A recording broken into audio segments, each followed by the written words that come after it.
mais dëgg la mais comme dem nañ ba reconnaître ne. Bachir dëkk kase moo ñu yóbbu tey boo demee di jënd essence 30 000 francs ñu ne da nga ciy teg 300. waaw c'est dommage. dëkk kase moo ñu ko indi. waaw.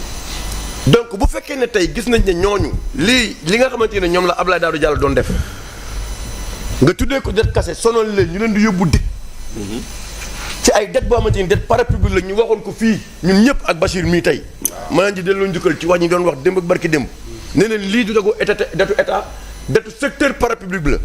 mu doon coow ci àdduna bi coow ci dëkk bi ñëpp di wax. waa tey bu ñu ko levé nag ñu gis kenn boo xamante ne la nga doon tuumaal ñu la démb gis nañ ci secteur parapublic benn société bu ko def muy Sénégal muy Sénélec ne levé na 120 milliards. ah monsieur le premier ministre bëgg nañ la laaj. dañ koy yokk ci dettu état central. waaw dañ koy bàyyi ci parapublic. dañ koy yokk ci dettu état central. c'est ça la question. wala dañ koy dugal ci. bàyyi ko ci parapublic. waaw loolu nag dañ ko bëgg a laaj question la. laaj bu am solo. waaw beneen bi da nga siy dolli. waaw Sénélec la mu leb ku ko garantir. ku ko garantir état moo koy garantir. waaw non mais dañu bëgg loolu. comme que Sénégal la. Amadou bu leen tontu. waaw non mais comme que Sénégal la. très bien c'est une belle question. loolu Sénégalais yi déjà. te lañ doon wax démb barki démb. gis nañ benn bu am. dañ leen di bàyyi nag yéen ngeen apprécier ba débat bi jot Mouhamed dina ko indi. waaw du noonu Mouhamed jërëjëf loolu am na solo alors merci beaucoup Omar Faye alors dañuy dugg dans le vif du sujet très rapidement waxtaanee li nga xamante ni moom moo soxal actualité l'actualité évidemment xam ngeen ne tey dañu xëy ñu dégg ne assemblée nationale am na la fa xew ndax le président de la République Bassirou Diomaye Diakhar Faye dafa renvoyer la loi L29 et L30 ngir ñu def ci une seconde lecture loolu sax lu yees peq la lu ñu waxtaanee tey Assemblée nationale et puis sur la place publique et ci presse bi alors pour expliquer évidemment ce qui s'est passé parce que mbir yi ci tàmbali gi xam ngeen ne lépp mi ngi tàmbali ci L29 L30 proposition de loi bi opposition bi bañ ko ñenn ñi itam société civile bi ñaaw lu xëy na ñàkk consensus ci wàllu woowee ci mbir moomu mu doon problématique alors ñu dem opposition parlementaire bi ne du déposer évidemment recours loolu lépp bëgg nañu ko expliquer Bachir boo ñu ko doon defal une lecture ba ci ni ci président de la République waxee ne faw ñu def une seconde lecture loi lan nga ñuy wax. non d'abord da nga naan dafa am proposition de loi. bu jógee ci ay député pour ñu dem càmbar article L29 L30. proposition de loi lu ko wuutaleeg projet de loi bii gouvernement lu jógee bii ay député ñoo ko def. ñu jël proposition de loi bi jàllale ko en procédure d'urgence ba fekk bañ koy def aussi jalgati lu règlement intérieur wax. parce que la procédure d'urgence président de la République mën na ko demander. ça c'est vrai. mais quand les députés la demandent c'est l'Assemblée qui la décide. alors que fii dañoo dem jël procédure d'urgence bi nee nañ commission bi moo ko décider. donc mu nekk une violation de la loi. donc mu nekk noonu maintenant ñuy voter loi bi am na ay actes politiques waa coalition Diomaye président nee nañ ko retirer. muy premier acte politique boo gis. deuxième acte politique boo ci gis mooy président de la République moo jàkkaarloog Sénégalais yi mu ne moom gisul parax bi war a tax ñu voter loi bi.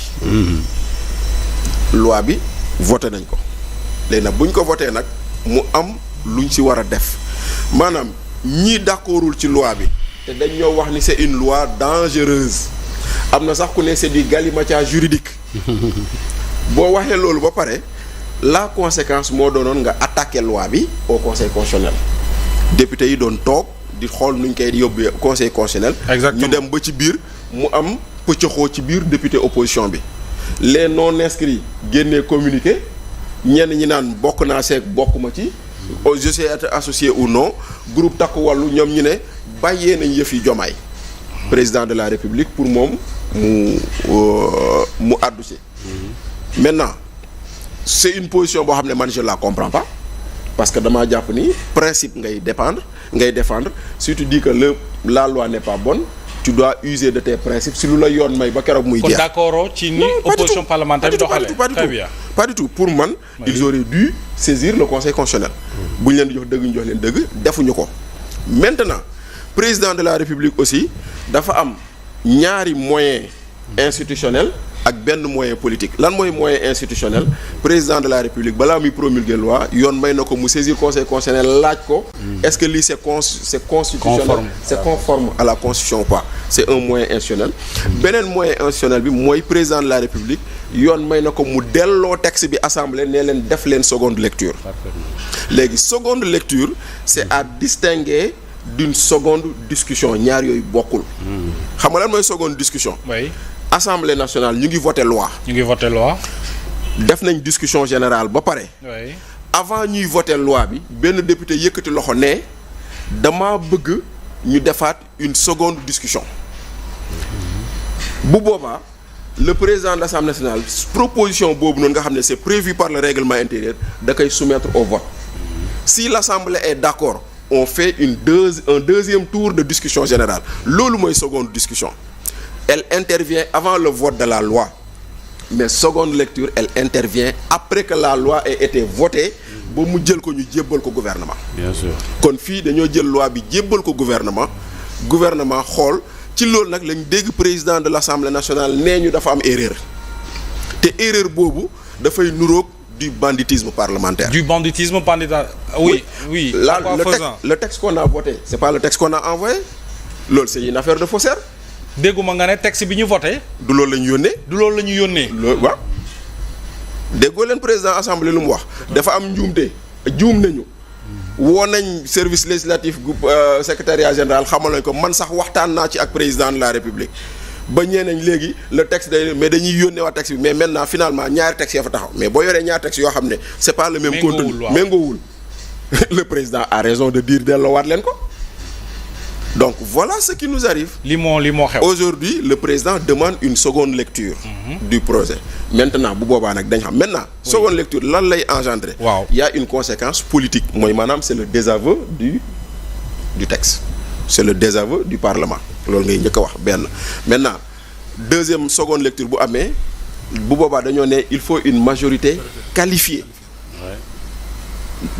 pas des présents mais de l'assemblée majorité qualifiée mooy texte bi pour ñu mën ko adopter il faut que bu ñu koy voté waat 99 députés voté ko en soi c'est pas un problème Pastef à 130 députés bien sûr mais bu loolu amul le texte ne passe pas bu texte bi jàllee opposition amaat na tam une possibilité une autre occasion de saisir le conseil constitutionnel bu ci d'accordul président de la république am na occasion moom tamit saisir conseil constitutionnel bu ci d'accordul président de la république am na possibilité de ne pas promulguer mais man ci lu ma damaa jàpp ni président il joue avec la montre il joue avec le temps ndaxte tey nous sommes le 8 mai le 30 juin session bi day jeex. oui. te session bi bu jeexee fu mu toll nii dafa mel ni daa bëgg a